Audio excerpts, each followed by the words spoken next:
Hi there, welcome to The Accidental Pop Star here on YouTube. My name is Ali Beg. If you're watching for the very first time, thank you for tuning in.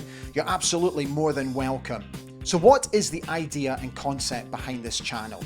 I speak to pop stars about their own career and path in the music industry and see if I can compare and contrast stories.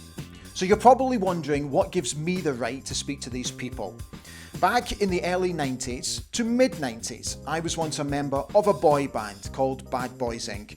We had a major record deal with A&M Records. We had a number of hits in the UK and abroad, and we also had a top 10 selling album before we went our separate ways in the spring of 1995, with many questions left unanswered. So for this episode, I'm delighted to welcome singer Kenny Thomas, who had a number of hits in the UK in the late 80s and early 90s. Do you remember Outstanding and Thinking About Your Love? His success may differ from Bad Boys Inc., but I do believe that the DNA remains the same. He's a brilliant guy, a lovely guy, a family guy, and I really hope you enjoy his story. Welcome to the Accidental Pop Star, Kenny Thomas. Hi Kenny, it's absolutely fantastic to see you, mate, after all these years, and thank you so much for coming on. I'm going to jump straight in, if that's all right. Pleasure. And Good I'd to like see you to, too. yeah, you, mate. Honestly, it's fantastic to see you. You've not changed a bit, by the way. Well, I don't know. It's changed up there. Let me take you right back to your childhood. Yeah. I'd like to begin by asking you if your parents almost had a path that they encouraged you to go down. Not really. They left it, up to me really, to because I was going in all sorts of directions as a teenager and exploring all possibilities. And of course, my first job when I left school was nothing to do with music. I went into the world of banking and worked in the city. So even though secretly I, was still wanting to get into the studio and get music on the go and demos as we used to call them back then, I wanted to get some of those cut, but it was just finding the opportunity. But obviously I needed to work and do a normal day's graft, so I went into that. But they certainly didn't steer me in one way or the other. They encouraged me to follow, my heart, my dreams, and obviously they knew I was creative. Of Mm. course, there's no guarantees in the music game, that. So they made me, sort of aware of that you might not achieve what you're setting out to do, and be prepared for that. But certainly, there was no sort of coercion or force in any way. And you do get some parents that are desperate for their kids to be a pop star. They're desperate for them to be famous, and they weren't that either. They weren't really those type of people that would glory in that. So, and of course, as the 90s rolled on, we found out that fame is not all that it's cracked up to be. So certainly, but I think they did enjoy everything that happened. They're very proud of it. Yeah, I'm sure they are, fella. Let me ask you about your voice, because I appreciate you've spoken about your voice before. Mm. But did there ever come a time when you knew that what you had was unique and you needed to develop that uniqueness to be able to set yourself apart from the rest? Um, what happened was, as I was growing up and hitting my sort of early teens, we was always listening to a lot of music, a lot of soul music, and a lot of rhythm and blues and jazz funk, and all the stuff that was certainly was a lot of the imports that were coming in from America. And I grew up on a council estate, so I was surrounded by a whole lot of different people, nationalities, reggae. A lot of friends were Jamaica, so I got into the reggae and the dubwise. And they had older brothers that really knew their soul, they knew their Motown, they knew their jazz funk, and certainly that 70s funk as well. So I was exposed to a lot of that. It was a real wonderful melting pot of music, and certainly for black music. And I was able to sing along with a lot of records. That's what I first realized I could mimic John Holt, who was a famous Jamaican singer, and I could mimic a few things. And my dad's favorite singer was Johnny Mathis. I used to do quite a good impression of Johnny Mathis at the age of 11, 12, 13, as the voices beginning to, break and become deeper and stuff and develop. So that's the first thing. And then as the 80s kind of progressed, and friends of mine had access to, I got my first guitar. A friend of mine got his first Moog keyboard. Then we got our first 4-track recorder. So we were able to really experiment with synths. And a mate of mine took up bass guitar. A friend of mine called Derek Woods, Jamaican friend of mine, started playing bass, and he was very much on that kind of Marcus Miller, Rick James sort of funk end of things. And we used to get together and jam, and many of them used to say, Kenny, your voice, it sounds really, really good, and you should pursue that. It never occurred to me that I'd be outright, an out and out singer. I just knew I wanted to be involved in music, Mm. and I knew I could sing, but I really wanted to be around music in one way, shape, or form, one way or another. And then I also got involved with a church, the church we attended nearby. They had like a group that were doing amateur dramatics and doing sort of some of the music at the services there at the church. So I got involved in that. And eventually what I noticed was they gradually pushed me to the forefront, and I was doing stuff on my own in the church and singing, sort of solos with the guitar and stuff.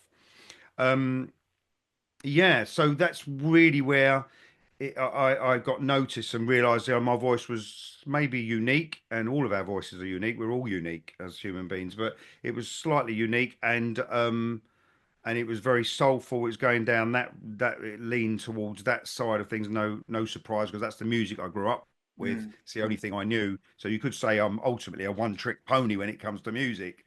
I later on discovered the Beatles and the Stones and all the Hendrix and all the rest of that kind of side of the 60s and the other music of the 70s. But I had to go and do that retrospectively. I really grew up with really pretty much black music, and Okay. American black music. So that's kind of the evolution of things as through the 80s. Let me ask you about fame because you touched on that just a moment ago. When you were a kid growing up, how did you define the word fame? That's an interesting one. I mean, if you were to ask me back then how you define it, you probably wouldn't have an answer. I mean, the measuring stick was probably for most of us kids growing up in London or around the UK, all over the UK, but it was Top of the Pops, wasn't it? Yeah, If you saw someone on Top of the Pops, they'd made it, they were famous. yeah, And then, of course, if you started to see them on, being interviewed by Russell Harty or Michael Parkinson, or later on would be Wogan, which I ended up doing that show myself, not interviewed, but certainly I sang on that show. Um, that was the measure. Those were measuring sticks. Certainly, the old grey whistle test was an interesting one, because you'd see artists on that were before they broke and before they broke big or broke bad, and so that would be the way you measured it, of course. And then later on, as I got into my later teens and had access to some money for a start, that helps. And I was able to attend like my first concert. Well, with sort of black soul music and that kind of thing in London, all roads led to the Hammersmith Odeon, the Apollo as it is now. I think it's called now. I haven't been there for years. I've sang there some years back, but the that was where you went to see like Maze and Cashflow, Cameo, Kenny G, all of that, anything. That's where you first kind of saw it. And so that was the measure of things. If you made it to Top of the Pops, if you made it to Hammersmith Odeon, if you got on one of the talk shows. That's how it was. Of course, when you get to do Top of the Pops, as I did later on in my career and did it 9 times, you have a different view of it. It's yeah. it's it's not quite what it seems, but it's a great thing. Wonderful show it was, but also a great illusion. When you first signed your deal, I'm just wondering, did you understand the mechanics of the music industry? Did you know what you were getting yourself into? And did you have to educate yourself quite quickly? Um, no, I don't think you know what you're getting into. You've got this sort of rose-colored, glasses on. Yeah, You're looking at through a different lens, and you're sort of aiming at, I think, can I make it to Top of the Pops? Can I get on Radio One? Can I get on Kiss FM, which we did, and all those things. And you're up and down the country singing in clubs, often to an audience that aren't interested in you, and later on, once you've had a hit, they're very interested in you. Yeah, yeah, Um, so you're thinking about that, and that's probably where a lot of young artists their eyes are off the ball, and the advantage is taken. Is taken of them. I was lucky in the sense that my manager at the time in the 90s, Steve Finan, was managing Moni Love, the rapper. He was involved with the Jungle Brothers, Ice-T in America. Very savvy and very intelligent. We became very good friends. So he kind of shielded me from a lot of you know, the wolves that yeah, could come to the door, in yeah, the music game. So I was very much protected in that sense. And as we went along, he was educating me quite well on how things operate and what they do and how the deals work and all the rest of it. So in that sense, I was quite lucky. We know there are some other characters in that arena of the 90s who you couldn't trust, and they would be, they'd be silver-tongued devils, and they would certainly be very charming, but in the, behind the scenes, they are really taking advantage of you and in a way sort of, exploiting the whole thing, and and it becomes often short-lived. yeah. Oh, The yes. career, I mean, is short-lived. Oh, yes. I know pretty much quite a lot about Yeah. that. Let me ask you, you mentioned your manager there and how he protected you, which is Yeah. admirable. But outside of him, did you seek any advice from anybody else in the music industry? Well, you begin to sort of, get to know a lot of people. So you're learning as you're going along, and you're seeing a few other disasters around you, Yeah, and so you can learn from that and find out what happened there, and you get to know a lot of other artists and their experience and what's going on in their camp, their managerial camp or their record company. Of course, the record company thing, the whole corporate thing, and the way that's set out, that's a whole different ball game. And where's a hit, there's a writ, as they say, and that's often so true. You end up into sort of legal, into bogged down into legal battles and stuff like that, which I also we had a brief spell of that. But you are learning as you go along, but yeah, there's no with the music game, as there's no college course to do on that, yeah, and there's no real it's something you learn on the ground, as you're in the trenches, fighting the battle. And there's no sort of regulation, is it? It's not an industry that's regulated like many other industries. So the best you've got is how good is your lawyer, or how far can you run away from it all? It's like when people say, they say, Kenny, how do you get into how do you get into the music game? I said that isn't the right question. The right question is how do you get out of it? How do you get the hell out? because there's not exactly a blueprint for the music industry, is there? There's not No, a, no, there's not a handy book or something like that, is there, that helps you along the way? no, no, not You, at all. you're literally, you're right, you're learning on the job, eh? Yeah, it's the university of experience, isn't it? You have to Yeah. do it as you go along. There's no book on it. Yeah. Did you actively get involved in any decision making or the way that the management company and the record company saw your career going? Or did you just trust in the process? A mixture of both, really. You're making decisions and having a good say in what you want to do, visually, optically, the optics of things in a way, and to a degree. But you're taking on board good advice because they do surround you with sometimes the right people, and we were very much because we had a a production deal, so we were very much in control of what we were making. We Okay. would make the albums and then we'd deliver it. Later on, when I did a direct signing with the record company, and they had more of a say in how we recorded things and where we recorded it and who I worked with, you could say in a way that became a problem and part of maybe the downfall of things. Um, but I had a good say in things, Ali, of what I could do, and also I had this thing of I wanted to make the music I wanted to make, Hmm. and if someone played it and someone liked it and someone bought it, then that was a real bonus, and we got lucky like that. I think that when I did cave in and acquiesce to some of their things, like some suggestions of some tracks to do a cover or make. That became a problem. And there are a couple in there that I wish, I go back, I think, well, I really don't, I wish I didn't do that one or I didn't cut that one. Not really regretting it, but I could have done it differently, or maybe I should have done, something else, Yeah. So there's a little bit of pressure in that. And obviously, the other thing, Ali, is the pressure of when you're up against it time wise. You've got a big first album, like I had, sold a lot of records, double platinum, whatever. Then you're up against it. That second one needs to be made, and time isn't on your side. So you're under enormous pressure to get it done. And that's where you can start to make a few mistakes in Yeah. maybe writing a song that isn't as good as you could have written, or doing a cover that you think, oh, maybe we shouldn't have touched that. That's the thing. That's how you learn, don't you? That Yeah. way.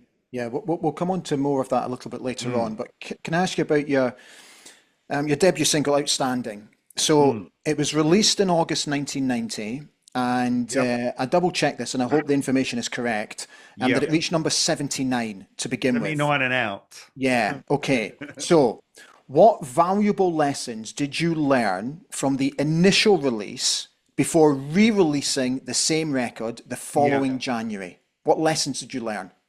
I think it was a lesson that we all learned, certainly at Cool Tempo Records, was that it was a record that probably needed a lot more time than we thought to grow. It was bubbling nicely in the Yeah, club, yeah, but it had a little bit more time. It had a lot of traction on it, or heat on the street, as they used to call it then.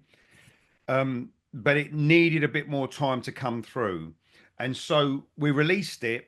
I wouldn't say hastily. We were ready to do it. We had the video and all the rest of it, and it's fine. It had the kind of impact chart wise you'd expect from a record that was doing okay in the clubs, but hadn't fully crossed over. And then we went and obviously had the remixed, sort of readdressed the production slightly, and then we had the hip hop group Black Sheep in New York. I think they were. ah, They rapped on it on the 12-inch, as we used to call it, the full length version.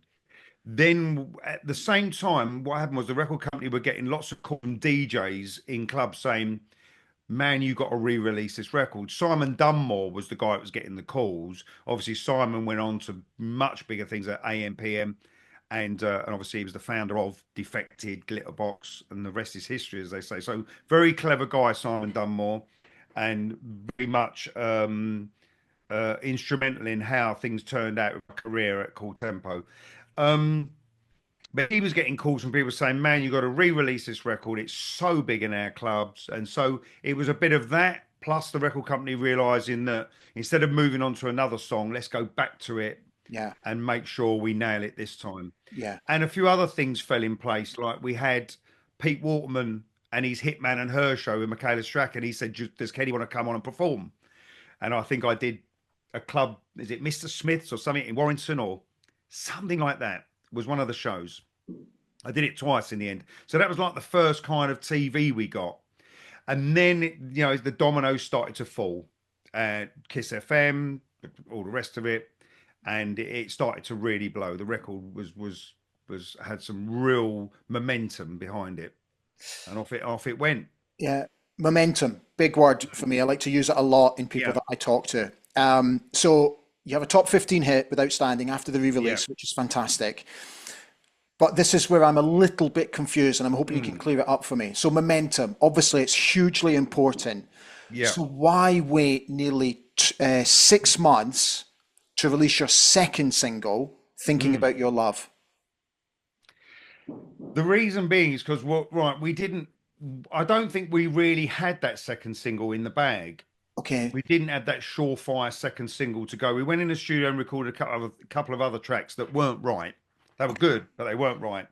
And then um, we were looking for that song, and then obviously a demo got sent into Cool Tempo Records, and of Thinking About Your Love, written by Mike Ward, Sean Ward, and I think it was Jim Williams, and Mike Ward had already written some songs. I think a song, "Week in the Presence of Beauty," for Alison Moyet. So he was a good writer. Sheffield guys, Yeah. good Northern lads, good Yorkshire lads. So we um we heard, well, how we discovered "Thinking About Your Love" is a whole different thing, because that was listened to by the record company, and I don't think much was made of it. And it was only when my manager Steve Finan was sitting in the office one day, the A&R man's office, and he was waiting for him to come in for the meeting, and he discovered it in the bin. No The way. tape. He discovered a tape. He saw some tapes in the bin, and one of them said "Thinking About Your Love," and it had been demoed and cut by a singer called Beverly Skeet. And he pulled it out of the bin and played it, and then he said, "Hey, what's this doing in the bin? This isn't a bad song."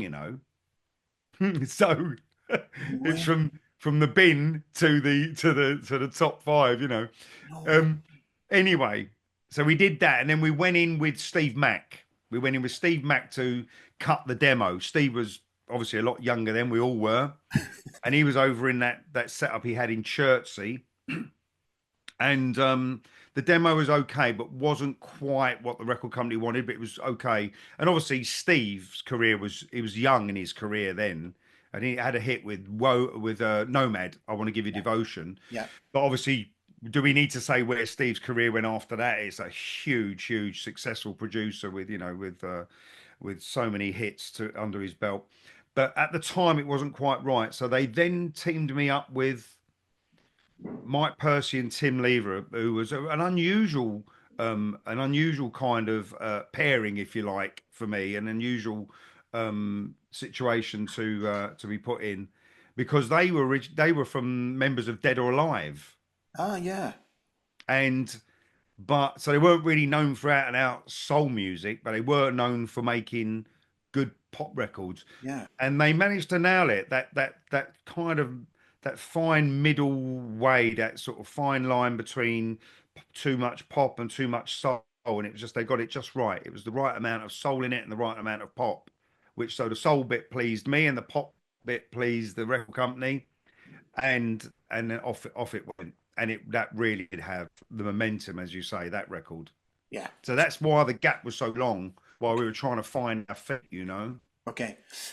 And the other thing I'd say, Ali, is this: unlike a lot of artists now, where, I mean, we're just about to sign a deal on the new album I've done, which I've spent a good few months recording, Hmm. and great bit of work, but the whole album's done.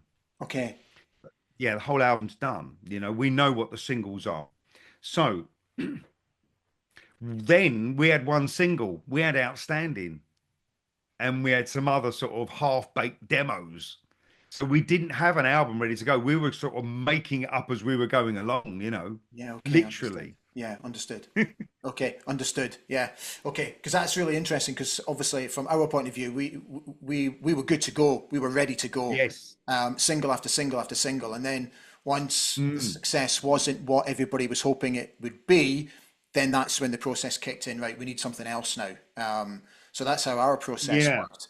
But Kenny, at this time, you now have a big hit record, and I'm starting to wonder, because of this, because you're now becoming a well-known Mm. artist, the Mm. image that you wanted to portray, how much of a say did you have in that, in your own Yeah, I image? think yeah, I think that what it is, Ali, I just did what I wanted to do, really. I wasn't kind of overly dressed, and I never have been one of those sort of artists that you can do a lot of fashionable things with. We had some great stylists and some great photographers, Yeah, but I was always a bit of a street kid, really, and yeah, from humble beginnings. And I guess that when they did try to overdo it, and with the styling, and go down different routes, some of it worked, some of it didn't, and some of it didn't work because it didn't feel good for me, yeah, natural yeah, for me. yeah. And but yeah, we explored things, we experimented, we had some great styling from do you ever come across Judy Blame? Do you remember Judy Blame? He The used to name rings a style, he's bell. passed Yeah, away now, God bless him. yeah. And he used to do all the styling for Nena Cherry, and hung around the whole Massive Attack crowd and all of that lot, that group Okay, back in the day. okay. And yeah, so we did experiment and explore stuff like that, and that was, it was good. It was interesting. Yeah, but it's important to be you. Yeah. Mm. I always felt that sometimes, we had a stylist. He was fantastic, I have to say, and I Mm. think he found the style for the band absolutely Yeah, spot on, especially towards our sort of the back end of our career. He got it yeah, absolutely spot on. But there were times when I thought, oh, this is not me, and I'm not yeah. comfortable doing this. And I was a little bit shy to speak up about it. Did you ever feel, I'm not going to speak up about this. I'm just gonna go with the flow. Uh, there are times when you will go with the flow because Yeah, you don't want to rock the boat, or the yeah, politics surrounding something, they aren't worth rocking the boat. yeah, But there has to be, with any human being, I always say there has to be a bottom line of things where, that's where you sit, and that's where you don't go below, and you have sort of a level that you won't budge from, mm, mm, like, just as I say, that bottom line of things. And yeah, there were times where I stood my ground, and there were things I wouldn't put up with. Um, like I did a show in Scandinavia or something. It was like their version of The Word, oh yeah, and it was a very trendy kind of show, and and it was a lip sync. I hated that. Damn, I hated lip syncing. But anyway, there you go. We had to go and do this lip sync show. And while I'm doing this in the background, some girl is there's dancers, but unusual sort of shuffling behind. Didn't sound like dancing. I mean, I've turned around. One of them was, completely stark naked, got all her clothes off. no, Um, and so I said, "Oh, I just stopped it. It wasn't live. It was a recording. So the show wasn't going out live. That okay, would have been a disaster. But it was a recording. So I just basically said, no, I stopped miming. My lips were out of sync with whatever was playing. And I said, no, I'm not having that. And that was it, really. yeah, So we did another take. And this time she didn't take all the clothes off. She went down to some sort of bikini. I said, that's acceptable to me. And and that was it. I never got invited back, that's for sure. So there were things like that. There were things like that in videos. I was always aware, like, look, the more glamorous and naked the girl is, the more chances MTV will play it. Well, I didn't give a shit. Excuse my French. I was just like, look, I don't really give a crap, yeah, whether MTV play it or they don't, yeah, and they play what they want anyway. And so there were things I was. So there has to be some level of, morality. There has to be some sort of level of where we go and where we don't go, and what feels comfortable. You know. yeah. No, I completely agree. Let me ask you about your rising levels of fame, and not about you as an individual, but what I'm interested more, Kenny, is about how your family and your friends sort of coped with it, how they reacted to it, how did they treat you? And the reason that I ask you is because I once had a mortifying incident when my father once introduced me to one of his business colleagues as his Mm, pop star son. I right. was mortified by Mm. that. How did your family and friends treat you? Um, my family and my very close friends, my inner circle, as I call them, everything was really running along as normal because I really hadn't undergone much of a change. I was doing something very different, but I didn't feel very different. Yeah, Um, and but the immediate family were just, of course, like your dad. Your dad probably said that because he was super proud, of course. But it might, yeah, it could be a cringy moment. I know that one. Um, but certainly they were very proud. I would say that the wider circle of friends and people and around me, that there was huge changes there, Yeah, in the way that they perceive you, or the way they judge you, or whatever narrative they've got ticking away in their heads. And did it bother you, Kenny? yeah, because you don't feel like you've undergone a massive change. Even though, yeah, there was some crazy times in the 90s, and going out and being absolutely doing the rock and roll bit and the clubbing bit in London. So we were pretty a bit of a handful, me and my friends at times, but in a nice way. But certainly a lot of people did change, and they judge you differently, or and that hanger on thing, that thing people Yeah, say you're going to get hangers on. You say, no, I'm not. But it's only when you look back you realize that some people were hangers on. Mm, They were around you. They were new friends, people friends you've acquired from the business or the music biz or in your social activity in certainly in a place like London, and you realise, some of these people I need to shake them loose. They're bad energy. They're not good. They're negative. yeah. And I they're remember. around me for the wrong reasons, not for me, only because I'm enjoying my 15 minutes of fame at the moment. Yeah, I remember. I was like you.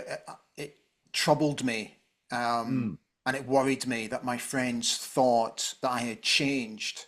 mm, And I remember Tony Hadley gave me a fantastic piece of advice once. He said to me, "Ali, stop worrying about it." He said, "Because it's not you that has changed. It's them that has yeah. changed." And He said, Tony would know because he had such a still does have such a great career. I know "Of Tony's a course, lovely guy, yeah, but yeah, he would know because he was there doing it long before we did. yeah." That advice actually gave me peace, Mm. and I stopped worrying about it after that because there's nothing you can do, Kenny. It's out your hands. Yeah, yeah. I mean, it's true, and I think that when you're younger, you do tend to worry about what people think and Yeah, what they say. And yeah, as I've got older, I think the most liberating thing for me was a number of years ago, is I actually did give up and dispense with the whole idea of, or the whole sort of thought process of what other people might be thinking, judging, or saying. mm, And I really just, don't care about that. yeah. It's And that was liberating. really that gave me a certain amount of freedom that I didn't enjoy prior to that when I was younger, because you are more consumed with what people are thinking and saying. Yeah, couldn't agree more. It's very liberating to think that way, Kenny. Mm, Let's go back again to sort of the mid 90s, when you're having a really very good level of success. mm, And then you meet people like me and mm, bands like us. And at mm. that time, there was an influx of boy bands, Yeah. girl bands coming into the industry. Mm, Um, did you did you think that there was a shift in the way the music industry was going, and did it yeah. trouble you at all? Yes, yes and no. I mean, I had prior warning because I remember in 93, about 92, 93, Steve Finan, my manager, obviously he's the kind of guy, if anyone's got a crystal ball, he's got one. Okay. And he said, Kenny, he goes, we're going to go into a long period now. It's coming. It's here. It's on its way rather, and of big manufactured boy and girl bands and also is going to put artists like you on the back burner. Hmm. It's not going to be you're not going to be the flavor of the month anymore as a solo singer like that. Um, because these things are going to be a lot of money. There's going to be a lot of money pumped into them. They're going to be very visual and very, sort of like they are going to be the next big thing. And he said, all you have to do is really ride it out, like any artist that's worth their weight in gold, or you've got to if the cream rises to the top, you've got to be prepared that that may take a number of years to rise to the top if it does at all. So is you've got to sit it out and be consistent, make your music, do your gigs. You might have some periods where you're in the desert. There's Hmm. going to be no water. There's going to be not much around, a few mirages. Um, and then it will come good when as things come back round, which they do because the cycles are there. You can see them. Yeah. Um, I remember meeting you for the first time. I've never forgotten it, Kenny. We got booked to do the Radio One Roadshow in Blackpool, Right. and we got the list of artists that were going to be on, and you were there, and Yeah. I was really, really excited to meet you. Yeah. I was slightly embarrassed to meet you because I felt that I didn't belong in that way where I was meeting my peers because I Right. knew the background that I had come from. So I was always quite embarrassed and a little bit Mm, shy to meet you guys. But right. what struck me about you was your complete and utter normality and Mm. how so normal and down to earth you were, and I was immediately attracted to that. Do you think, Kenny, that that came from your humble beginnings, which you've mentioned before, and Mm. how important it was that you remained true to yourself throughout this period? Well, it was good meeting you back then too, man. And And thank you for saying that. I mean, no, it is something that's important to me to remain as normal as possible. In saying that, there's a very few little places in the 90s where you start to believe your own nonsense, Yeah, because you've got enough people stroking your ego and enough going on at the record company, you suddenly begin to believe that you might actually be responsible for your success when yeah, you realize it's a whole lot of different things that come in and that factor into it, and a lot of luck, a lot of timing. But anyway, I think that being myself was really important. I think also because my younger life, I'm talking about from the age of 5 really onwards, I had there's been a fair bit of bereavement and loss, and that's something that's marked my life all the way through, by the way, right yeah, to yeah, now. yeah, Losing friends very young, losing family very young. So even at the age of 5, when I had my first kind of major taste of bereavement, was I realized that things are transient. They're transient, they're passing, they're short-lived, and you blink and it can be over. yeah, So I think that I was very acutely aware while I was having the hits and I was doing the top of the pops and jetting here and traveling there and what have you, in some of the best hotels and the biggest TV shows and all the rest of that malarkey. Um, I was aware that it has a sell by date, and it has a period where it ends. Or I know, and 35 years on, I'm still doing gigs and still making music, but it's changed. It's yeah, not the pop star thing. It's like now I feel like I'm a musician. I do gigs and I do what I do. It's my day job. yeah, yeah. We'll talk a bit more Mm. about how the industry's changed, especially for artists like yourself, in just Mm. a moment. But let's talk about thinking about your love. A fantastic record, a brilliant record. Well, again, when I was doing my research for it, I was Mm. surprised to learn that it charted at number 36. The great thing about it is that It could it gained climb. 35. Yeah. 35. Okay, beg your pardon. No, was it 35? Right. Okay, all right. I'll double check that. But the record gained momentum, and it gained Yes. momentum fast. So Yeah. was there a strategy put in place to do just that? No. Okay.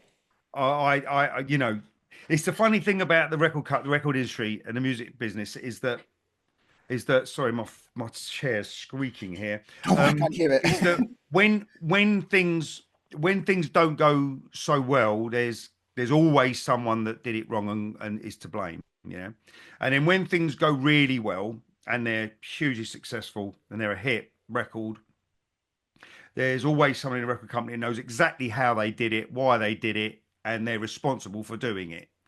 And that's complete nonsense because really, so many things have to fall into place Mm, at the right time to make things happen. The right radio show, the right playlist at radio, the top of the pops. Will they show a clip of your video that week, or will you actually get an appearance on there? Because you do it on the Wednesday, it went out on the Thursday. By the Saturday and Sunday, you're flying. If you yeah, got the chart show on the Saturday morning, there definitely will be foot traffic of youngsters and adults going into our price, Woolworths, HMV, Virgin, wherever they can get it to buy it.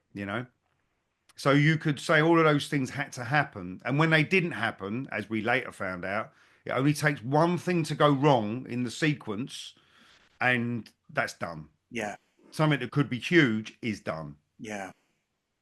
It's like one little thing can throw everything out of sync. Believe me. Yeah, I know. We experienced that as the 90s wore on and we got Yeah, into album number 2. We experienced that. yeah. Um, as the record got bigger and bigger, grew and grew, Mm, it's it it I can only sort of speak about it from my own experience when More to This World built and built and built. mm. And there was such huge excitement around it that at long last we'd managed to get a top 10 and then get actually into the top 10 as well. Yeah. So I found it not challenging, but I found it like I remember thinking to myself, got to keep feet on the ground, got to Mm, keep emotions in check, but it was difficult because the excitement levels were so high. How did you keep your own emotions in check when you see the record building and building? Um, what I did was I made sure that socially I was just still hanging around with my normal friends and buddies that were in all different, Yeah, walks of life, yeah. whether they were builders, barbers, whatever, taxi drivers, all sorts of friends I've got. And I think that I kept myself pretty much surrounded by that. I managed to. It may have been part of the reason why I never became a celebrity. I was a pop star for a short period of time, and a successful singer, but I never became a celebrity like they are today. Certainly, that's all changed as well. But I think that I reluctantly didn't go to many things. The record company used to say, "Well, we want you to go and attend this. What for?" Because you need to be seen there. No, I don't need to be seen there. I've just been on top of pops. I don't need to be seen anywhere. It's like I'm going there and you want me to hang around and it's nauseating. Of course, the Brit Awards, I got nominated. You would attend that. You were not, I was nominated. You would attend it. Of course. But, would I attend the Brit Awards the following year as a guest, but not being nominated? Hell no. I'm not going to do that. I'm not interested in that. So the record company had a problem with me in the sense that I wouldn't go to everything they wanted me to do unless they said you really do need to be seen at this one with that person and play the fame game. So yeah, I think that kind of tug of war with the PR and the record company and all the rest of it was also one of the things that kept me normal. Mm. It probably didn't make me any it didn't make me any more famous, and it didn't help the grand scheme of things of me becoming a bigger star. But damn it, man, I'm still here, and it's like, and I'm still me. Kenny, that's so interesting because you're preaching to the converted because I never wanted to be a celebrity. It was something that I was just not interested in. And like Mm, you, I didn't battle against PR management and record company to go to things. I just didn't want to go. I had mm, absolutely no interest. I didn't mm, want to go to an event just to be seen mm, at an event. I mm, had no interest in having celebrity friends. I just wanted to go to football. If I got mm, an odd day off and there was a football match on, I just wanted to go to football. Wasn't mm. interested in going to a party or anything like I that. agree. And I think that helped me keep grounded. Yeah. But and I also understood why they would say, "Oh, you need to go here because it's going to benefit this, this, and this." I got that, I Mm, understood that, but I still fought against it because what I felt, Kenny, and I really hope you understand here. I thought it doesn't matter whether I, as an individual, are famous or not. It's about how good the music is, mm. and if the kids don't like the music, they're not going to buy it. And No. they're not going to not buy a record because I didn't go to a movie premiere or a Mm, celebrity party. And mm. so that side of things used to really confuse Yeah. me. It was like the only reason we're going to be a success is because people are going to buy our music. They're going Yeah. to buy our records. And Yeah. having that argument or that discussion with people back in my day, it was almost, I almost felt like I was banging my head against a brick wall. Yeah. Well, of course, you had all the magazines, didn't you? The Yeah, girly magazines, and of course with a boy band like yourself, even more so than myself, it is that pin-up thing, isn't it? It's that kind of you're becoming a poster, a kind of a poster. Sorry, the yeah, light's coming in through the atrium window here, and it's blasting me. You become a bit more of a, you're more of a, yeah, you are. It's a pin-up poster thing, isn't it? And so that in a sense has to be sold. I get that. I do get that. yeah. Okay. But again, with the celebrity thing and celebrity friends, I mean, there's a few I've made over the years, and they are wonderful people. And I've gravitated towards the ones that are just the most amazing. Yeah, And then, of course, you quickly get an instinct for the ones that need to be avoided and you don't like. And sometimes, some of those celeb events can be can be exciting. They can be good nights. They could be, you can meet someone new that you think, wow, if I didn't go to this night, I wouldn't have met that person. We yeah, wouldn't have become friends. yeah, But then you can leave some of those events feeling like your soul's been sold and destroyed and emptied, because it's extremely boring, yeah. Oh and the gosh. conversations are extremely self-centered, Yeah. and they don't go very deep. They're superficial. They don't go anywhere of any meaning. But it's like I won't name names, but there's a couple of quite famous celeb singers from our period, the 90s and beyond. And we don't talk much about music now. If we do have a conversation, it's all sort of like, we get our tinfoil hats on and we get into conspiracy land, and we try and work out, did we go to the moon, or is the earth really flat, and real crappy things like that, that we're never going to know the answer to, and we're probably wrong anyway. But so it's very invariably never about the music. Yeah, that's true friends, mate. That's true Yeah. friends. Yeah. I want to talk to you about Top of the Pops because you've mentioned it a few times. 9 times you said that you performed Mm. Top of the Pops. So here's my question to you. Every time you did the show, did you feel any sort of pressure to make the next performance better than the last performance? And was there ever sort of thought process around that? Yeah, I think, could we improve on the look, the band, what is the stylist got in mind for us to wear? But ultimately, in those early sort of pops, you were miming, Yeah. so there's no performance as such. Yeah. And I'm not the type of artist that would have choreographed dance moves. We'd have dancers certainly, but not choreographed dance moves. So there was a natural limitation of how far you could go with developing things.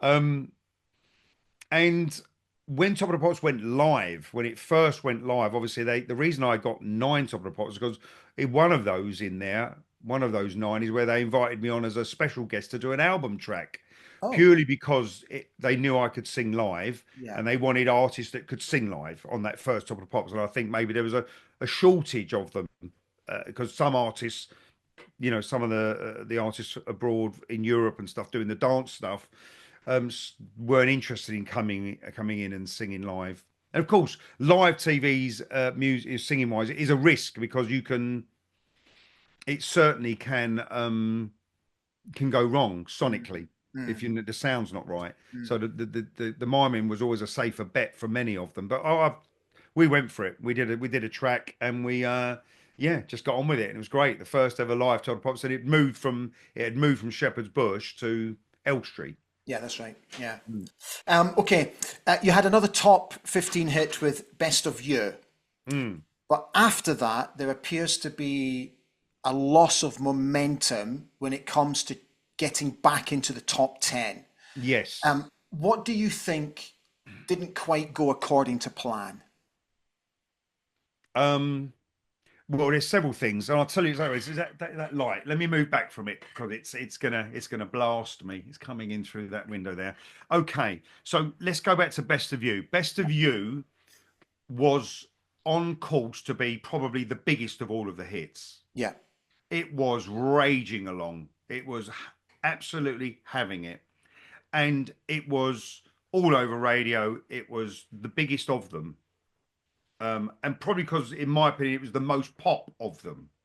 We took a classic record, a classic soul record by Booker T, and we gave it a real pop slant. And the problem that what stole the thunder of Best of You was the record company. They put the album out. They put the album out maybe 3 weeks after it had. I think, what did Best of You get to? I might be wrong. What Uh, did it get to? 13, 14, yeah, I think so. 17? Can't Yeah. remember. Yeah. It was on course to climb and climb and climb. It would have definitely been a top 5, no doubt about it, because the competition around it and the sales that it was doing at the time were, you couldn't compare to how that was increasing week on week. And they put the album out, and of course, people went, "Well, we get the album; it's on now." So that it stole the thunder of the single when it went. Now, as you move on, we get into album 2. We had Tender Love after that. Yeah. Tender Love was big at Christmas, but you're up against some of the biggest artists and the biggest budgets, the biggest spend. So we did very well with that, considering we were, you know, one of the lesser mortals amongst some of the bigger sort of gods of the games, the big artists. But then we move on. We have this break, and we make album number 2. And the first single off album number 2 is "Tripping on Your Love." Mm. Right. That that had huge momentum, huge, and it was when it came out, it was the highest new entry in the charts, the highest. No other artist went in the charts as high as that. And you know, back in, if you had a high entry, you knew it was the song was Yeah. doing extremely well, Yeah. and it had all of the support. It had the Radio Ones, it had the Kiss, it had the Capital, it had all of the big stations. Yeah. Um, and then we made a video for it, and the video was an absolute disaster. For me, it goes down as quite possibly one of the worst videos ever made in the history of pop music. Right? It was badly thought out. It was they were going for like green screen technology. Um, like okay, it wasn't where it's at now. Green screen is really a different thing now, isn't it? But they were. I'll give them 10 out of 10 for trying, right? But they didn't pull it off. They didn't know what they were doing. The idea was there, but they spent hours and hours, doing the techie side of it to the point where me and this other girl, this other model who was in the video, we were starting to do our so-called beauty shots and our close-ups and all of our action shots at 1, 2 in the morning when we were like, only there's only so much coffee you could drink and you really were, desperate to go to bed and go to sleep. The end result was that. So here we have this single. It's the highest new entry. It is on course to be quite possibly one of the biggest records of my career. Yeah. I don't think it's the best, by the way. I look at it very differently now, but it's nice. It's Yeah. okay. Yeah. And I remember my manager coming around to see my parents and say, "This is it." He goes, "This record's got in the highest new entry. This is where Kenny goes on to the level, this so-called next level up, whatever that is." Um, the video was so bad that the chart show wouldn't play it. Top of the Pops would not play a clip of it. You can find it. You can find it if you feel brave enough. Find it on YouTube. It's good for a laugh, and it wouldn't get played. They wouldn't play it. So because they wouldn't play it, that those things we spoke about earlier, the momentum you need to click into place to give it the impetus to just keep going, that was gone. So it wouldn't get played on Top of the Pops as a clip. We would have had more sales had it had been played. Then we would have had an appearance singing it, which we never got. And it basically, the rug got pulled from underneath it because the video was so bad and we didn't have enough time and we didn't have the budget to really go and do another quick video. Not like today, we'd have done one on the phone and it would have gone viral. So, but was this recognised, Kenny? Was it recognised by your people, by your management, by your record company that this video was a disaster? Yeah, there was too late. There was nothing we could do, but it was done. The money was spent. The video was a disaster, and the record was out there. It was the highest new entry. Yeah. And we really needed the video for them to play it, and it wasn't there to do it. There's nothing we could do.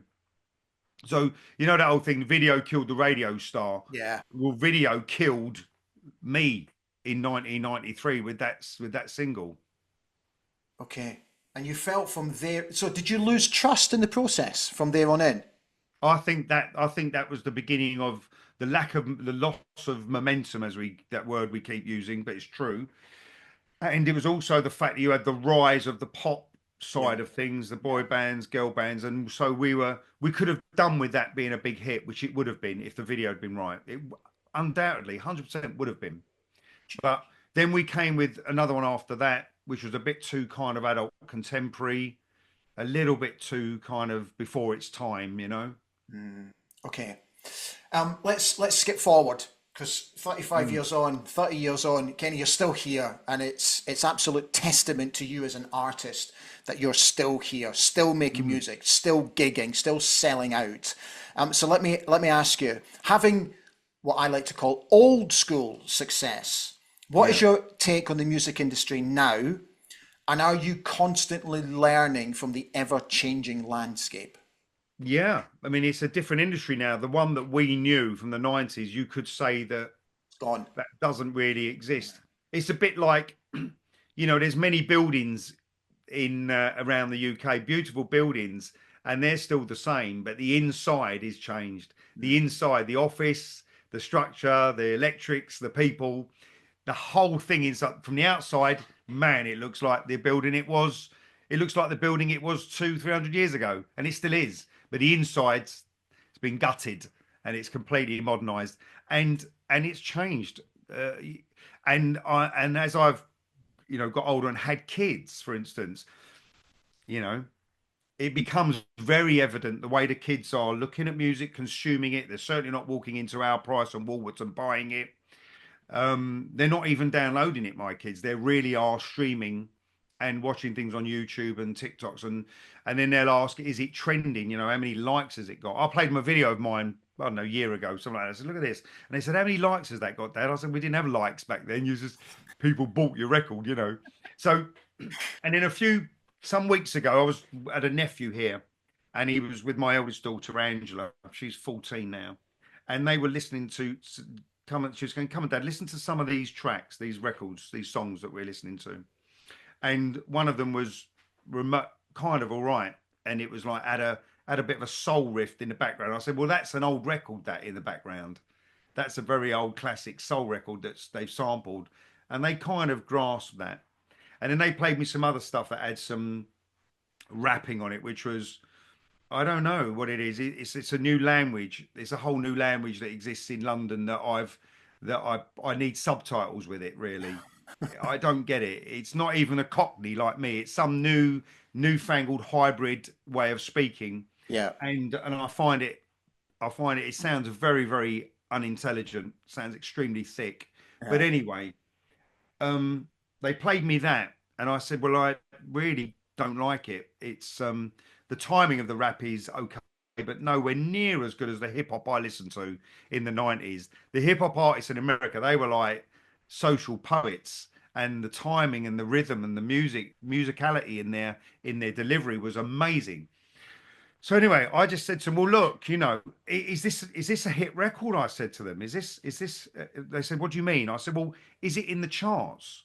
And they looked at me with a blank stare, and like it was a tumbleweed moment. And I went, the charts, where records sell, and or if they're streamed, and what's number 10, what's number 5, what's number 1. They didn't know what I meant. They did not know what I meant by the charts. Yeah. So that just tells you that idea that we have of a record, and it becomes a hit and it goes in the charts and all of that. Gone. It's to these kids now at 13, 14, whatever, that's meaningless. Yeah. It's alien to them, Yeah, it's gone. which is So which is their sad. perception, their perception of it and the way they consume it. So when I was my daughter's age, Angela's age of 14, we would gather together in that someone's house, my room, my bedroom, my mate Dave Sassoon's bedroom, whatever, my mate Bobby Islam, his bedroom, where we were doing listening to music. And we would have the albums and we would read them and we would find out who was playing what, who was producing what. Did they have the dream team on the rhythm section? And that's gone. Yeah. Which I personally think is a very sad indictment of where it's Mm. gone these days. And the Um, business, look at the streaming business, a million streams amounts to not much, but a yeah. million sales, Yeah. you'd be looking to upgrade your car or your house. I don't Yeah. know. Yeah. No, it's a very sad indictment. Mm, What's great though, Kenny, is this love for nostalgia now, mm. Yes. um, which is gets bigger and bigger. It just appears. How Yeah. much are you enjoying that side of things now? Um, the legacy side of it, Yeah. the legacy artist, and that kind of music. Yeah, I think that it's amazing, and it may be that what I see at the concert. You do see some youngsters there who've obviously been indoctrinated into my music by a grandparent or a parent, even I don't know, but certainly you do see that. But you see this older crowd coming out. Their kids have grown up. They've now got a bit more time on their hands. They've got some disposable income, far more disposable income than some of the youngsters have now. Mm. So they will go out and have a night out and attend a concert and enjoy that, or a festival. And that's probably accounts for why it's a growing thing, or it has grown so much in the last 15, 20 years. Mhm. Certainly the 80s festivals and the 90s festivals. I have one last question for you. Okay, Mm. if you could turn back the clock and if you could change a decision that was made or change anything from your most successful period in the mid 90s, what would you like to change if you had a magic wand? What about that period of time? Anything really in your career that if you could just turn back the clock and say, I wish I'd done that differently, or I wish I had made a different decision with this. There's so many things that you could do differently and change. I think because I was a reluctant pop star and I was at times uncomfortable with it, with the pressure of the record company and I wouldn't say the workload. It was extreme, the workload at times. But it was my escape mechanism was definitely not one that you should employ, and I wouldn't suggest anyone does it. I mean, the going out and into London, into clubs, and going completely crazy as a means of escape. Not only a means of escape from the workload and the pressure, but certainly escape from even oneself, where you're escaping your own sort of self and your own mind, even your Mm, own thought processes and the things that are kind of keeping you stuck where you are. And I just there was a thing about me where I felt like I wanted to be free. I wanted to be free and but I think there are far more legitimate and safer, healthier ways of escaping reality and escaping the craziness of the music game um successfully, doing it legitimately. And I think that if I'd have not done that, some of that, and just channeled some of that energy, that mad, young, insane energy that I had, if I'd have channeled it back into the creativity, um, as I'm finding out now later in my life, the studios over. I'll keep pointing over there because the studios over that direction. The being in this studio, in my happy place, and recording vocals and making music. I'm in a different world with that. It's wonderful. If I'd have channeled more of that back in the 90s, I think that we would have made some much better records, and not much better. We made some different records, more of them, mm, more records. I would say we would have made more songs, more recordings, and it would have been a good thing to do. But that old saying, "The youth is wasted on the young," and we were young, and youth is was in a certain sense was wasted on us because we were doing that excitable thing of being having the success and enjoying the moment, but at the same time not enjoying the moment and wanting to escape from it. yeah, yeah, I completely understand that. It's it's a funny sort of dichotomy, isn't it? Yeah, Where you want to do it at the same time you want to break from it. mm, I'm talking about in the 90s yeah, because it's intense. The word is it's intense. mm, It was seriously intense. yeah. Kenny, it's been absolutely fantastic having you on. Thank you so much, and I wish you nothing but every success going forward. And Thank you. I'm chuffed to bits that you came on, mate. So thank you so much. Just in time when the sun is starting to blast me to pieces here. God And I bless, start mate. melting like a vampire. See you soon, Thank you. fella. All the Take best, mate. care. Bless Ta-da, you, mate. ta-da, ta-da. Thank you. My thanks to Kenny Thomas. I really hope you enjoyed his interview today. And if you have, I'd be very grateful if you would please consider subscribing to the Accidental Pop Star here on YouTube. It doesn't cost you anything. All you're basically doing is following, like you would on Facebook or on X. We're over 1,000 subscribers now, and we would like to continue to build. That's it for this very latest edition of the Accidental Pop Star. I really hope you enjoyed it, and I will see you again very soon for our brand new episode. Look out on my social media channels for further details. I'll see you again soon. Bye for now.